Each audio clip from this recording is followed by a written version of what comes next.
Geordie Prepper here. Welcome to another Prepper News Network video. I'm just going to say, guys, that you really should be checking your preps right now. There's could be a massive escalation in the Middle East happen. Obviously, this attack on Tower 22 base is going to invoke a response from the United States. And then what happens after that is really anybody's guess right now. But I would expect that with all this blame that's going on towards Iran right now, and the third-party group which has claimed responsibility, allegedly, these groups are being backed by Iran. So I think at the very least we're going to see some sort of a response on Iran. And obviously Iran is denying the associations right now, and if they're attacked, that could just lead to a massive escalation in the Middle East. So check your preps, guys. We do have the month of March coming up, which is National Check Your Prep Month. Get ahead of the curve. Stay informed, but keep checking your preps. If you're not regularly checking your preps right now, I would think at least once a week is a good amount to start. And, even if you just do one thing every day, if you don't want to commit like a block window of time once a week, I know that can sometimes be difficult to stick by. But even if you just, whilst you're watching a bit of news, just get your torches out, give them a check your batteries, just do some small things every day. And then over time, you will have found that you've checked the entirety of your preps. So going to the first article, we're hearing about this attack on the US base, but Tower 22 is the name of it. And this is just basically saying, like, what is it and where is it? So Tower 22, it's a military outpost. It's in a strategically important location in Jordan. It's at the most northeastern point where the country's border meets Syria and Iraq. They've had personnel there for a long, long time, since the start of the Syrian conflict in 2011. They basically monitor the area with a surveillance system, and they're looking for terrorist activities from the Islamic State and other things which basically and historically happen in that area. I believe they also look out for a lot of smuggling, and this could be like a crossing point for a lot of arms. So it's in a strategic location, and that's the base that was attacked the other night. The group which has claimed responsibility is the Islamic Resistance in Iraq. This is purported to be and allegedly supported by Iran. Iran's denied supporting these types of groups, which are basically starting these attacks and escalating these attacks. The attacks on US personnel in the region is a lot more than it has been for a long time. Time and time again, every single article we'll look at, it's Iranian backed this, Iranian backed that. But the Islamic Resistance in Iraq has claimed responsibility. The implications of this, obviously with this association with Iran, that the United States now is going to launch an attack on Iran. The attack, however, has also put into the spotlight Jordan. And, we don't really hear much about Jordan since all these things are happening in the Middle East, all this conflict. We very rarely hear about Jordan itself. With this base being in the area, Jordan itself has said this is a terrorist attack.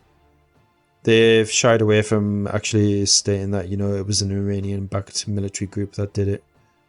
They're simply calling it a terrorist attack. They seem to be walking the fence on this and being a bit diplomatic, possibly, which I think is really quite sensible, to be honest. So the attack was a kamikaze drone, and this is really sure to escalate matters in the Middle East. And Joe Biden's been given a chilling nuclear warning over the attack in Iran. Obviously, they want to respond and they want to attack Iran, but there's a lot of people saying that basically this will accelerate the Iranian nuclear program and that they could produce at least 6 nuclear weapons or more over the next few months. But I think at the time, that this has happened just before elections in the United States, he obviously doesn't want to be seen as weak. they are going to have to respond with some sort of kinetic attack. I think that is pretty much clear and unavoidable at this point. They've got to accept that there will be consequences from Iran. So, will the US retaliate against Iran after the deadly drone attack? This article here is providing some background and some reflection on what they could do, what they might do. They're saying, at least in some part, that the threats from Iran and its proxies and partners, they thought that they were successfully managing the threats. And I think, as we can see with the Houthis, they really got caught off guard with not only the fact that the Houthis have actually been bold enough to attack the United States ships and other ships in the region, but the other day they were actually inviting the United States to a ground assault. You know, they were saying, yeah, come and invade us because it'll give us more targets. They've really underestimated, you know, how much effort that they should have put into managing the conflicts in the region. This other guy here is saying that the attacks reflect an increased risk tolerance. You know, with all these attacks on US personnel and bases in the region, they're basically saying that the United States hasn't responded with enough force in kind. And they've tolerated these attacks. They've been on too much of a defensive posture, essentially. Will we see that change? And what will be the consequences of that if it does change? Now, obviously, as all of this is happening, World War III is being brought in and is being talked about. Are we closer to World War III because of this attack? Are we closer to World War III because the entire region is basically in conflict? The previous two world wars, they were only called the World War after the fact. Personally, with everything that's been going on especially since the Ukraine invasion, I certainly think that we'll see the conflict that is going to be called in the future World War III in my lifetime, for sure. But what's going to start it? You know, what's going to be the inflection point? I'm not sure if we've actually seen that yet. But obviously, you know, this is what gets people's attention, talking about World War III. A lot of people are taking advantage of that right now. But I think at the minute, the best thing to do is really just stay informed and just stay prepared. Just do everything you can right now. It doesn't matter how good or bad you think your preps are. If you've got preps of any kind, then you're ahead of the curve. Just keep on prepping, keep on prepping. Now, after this attack has happened, there's going to be people who are going to be asking for the United States to stay its hand and just to be a bit reserved on its response. And then you're going to have other people on the other side who are going to say that you've got to attack Iran. You've got to make them pay a heavy price. Which is basically what this gentleman here is saying. Zalmay Khalilzad. He's the former US ambassador to the United Nations in Afghanistan, and he's criticised Biden's policy of appeasement in response to the killing of the 3 American soldiers. As other people have been saying in the other article, basically they've said that not enough's been done and they should have been more forceful after they've been attacked. Because remember, a lot of their bases in the Middle East right now and United States personnel are being openly attacked. You know, they're basically saying that the policy has given the paramilitary groups the green light to do this.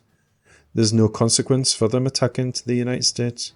They have to do something which makes them look strong, especially now that it's coming up to election season. If US personnel are losing their lives and nothing's happening, the United States public is absolutely not going to stand for that. And an article from TASS is saying that they're considering covert operations. So there definitely seems to be a reluctance from the United States to do some open assaults on Iran. It's possible that they know something that we don't. You know, and Iran is not going to be an easy target to invoke any sort of attack on. They have a lot of homegrown military equipment. You know, they've got massive underground bunkers, complexes. And the country itself, just purely from a geographical standpoint, is an incredibly hard country to attack. Exactly what shape is this retaliation going to come the covert one might be the one that they go for. Obviously, in the midst of all this, Iran is denying involvement. They're denying that they do back these paramilitary groups. As we've clearly stated before, the resistance groups in the region are responding to the war crimes and genocide of the child-killing Zionist regime. They do not take orders from the Islamic Republic of Iran. The groups decide and act based on their own principles and priorities, as well as interests in their country and people. Washington has accused Iranian-backed groups of carrying out dozens of attacks on US military installations in Iraq and Syria since the start of the war. I think they're probably talking about the Gaza-Israeli war, possibly. But dozens of attacks, I mean, that's a lot of attacks, and they're definitely increasing, and there's all these new groups springing up, pledging their allegiances to one side or the other. That's the end of today's Prepper News. Thanks very much for watching. Be safe, be prepared, and I'll see you in the next broadcast. This has been Geordie Prepper, signing out.